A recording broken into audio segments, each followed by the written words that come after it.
So usually when I talk to people, it's face to face. So I think since you can see me, it's only fair if maybe we turn all the lights up just for a second so I can see your faces. Really loud.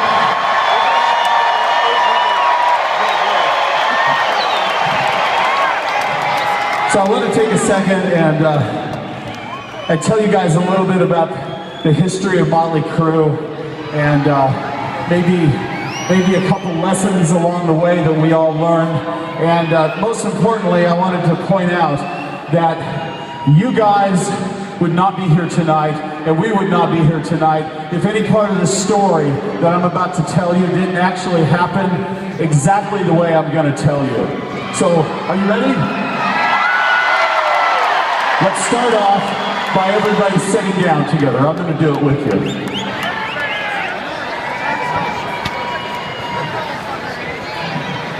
Go on, you can do it.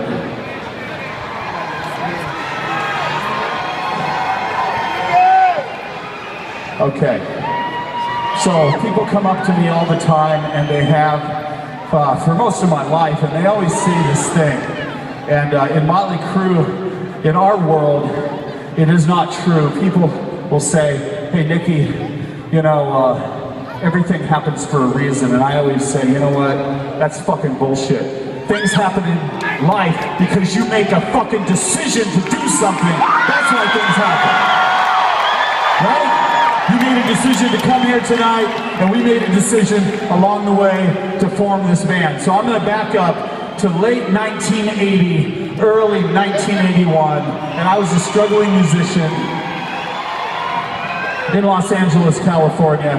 And for me, my dream had pretty much come true. I got on a Greyhound bus in Jerome, Idaho, and took it all the way to Hollywood, California. And all I wanted to do was be in a band. And I was in a band, I was in band rehearsal, and you know, life couldn't be much better at that moment. And for some reason, I have no idea, I made a decision. I looked over at my band, and I said, I don't know why, but I quit. And they were probably happy. But the fact is, I made a decision to do something different in my life. And as I was walking home, I was thinking to myself, well, you don't have a band, you don't have any money, you don't have a job, you don't have a car, but I had this in the back of my head, and that is that there has to be 3 other guys in Los Angeles, California that think like I think, that wants to reach into the heart of the music industry and rip its fucking heart out and change fucking history.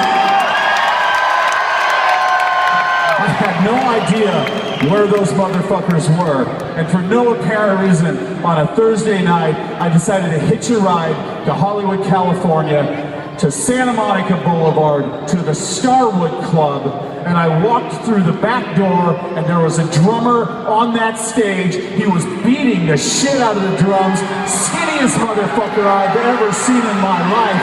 Do you know who that was? That's Tommy fucking Lee right there.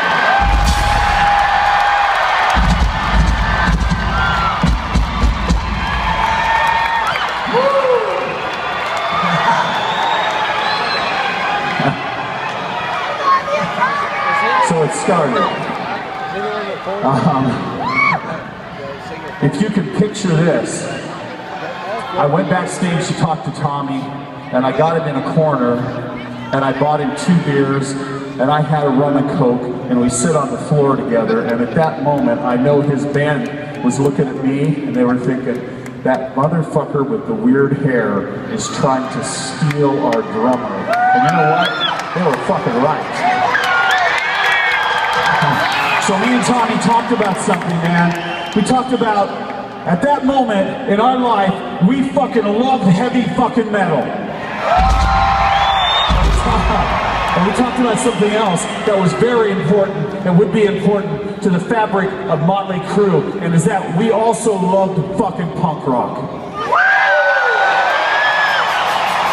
And we loved the bands that came out of the 70s, like Aerosmith, and Black Sabbath, and Queen, and David Bowie, right? So you get the idea. Tommy made a decision, and he quit his band. So we got together at this little house, this girl's house I was living at, and we set up bass and drums. That's all we had, bass and drums. And we had these songs. We had Live Wire and Too Fast for Love and On With The Show and Public Enemy #1. I forget, man, that was so many fucking drinks ago. But the thing is, fucking magic was happening right fucking there. And we knew that we needed to do something very fucking important. We needed to make a really big decision. So you know what we did? We went to fucking 7-Eleven to buy some beer.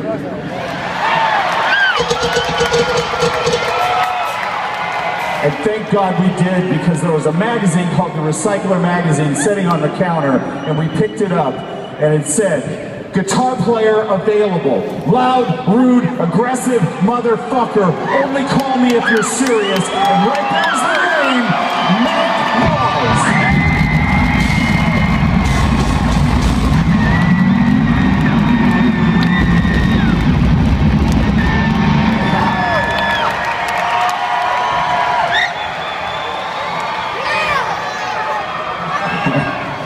And Mick and Nikki and Tommy were really fucking poor, but Mick showed up, I guess, to the audition with a gallon of fucking schnapps, and we drank the whole fucking thing, and we decided right there, we made a decision to form a band. But we were missing something. We were missing the lead singer. And Tommy said, I know a guy, except for he's in another band. And Mick Mars looked at us and said, dude, let's go check him out. And if he's good, we'll steal his ass. So we went back on a Tuesday night to the Starwood in Hollywood, California.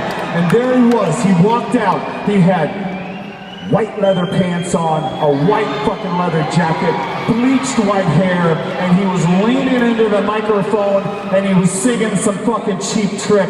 And the three of us looked at each other and we went, that's our fucking guy. You know who that is? That man right there, Mr. Vince Neil.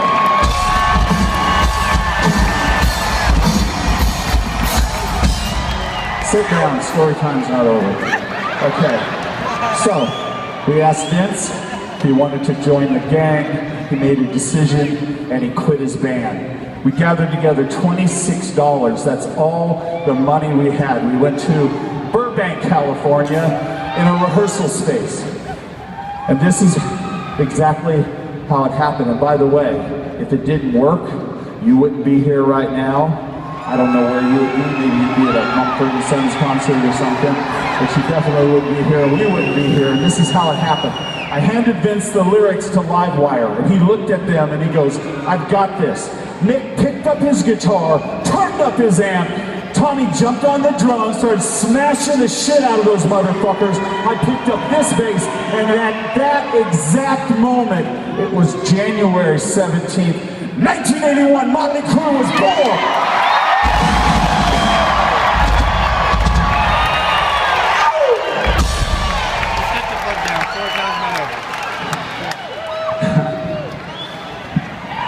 So, moral to the story, if anybody tries to give you a hard time about your decisions,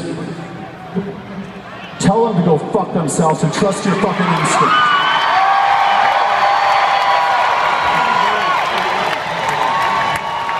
And remember these last words, motherfuckers. This is not goodbye, this is not farewell, because our music is gonna haunt you till the day that you fucking die.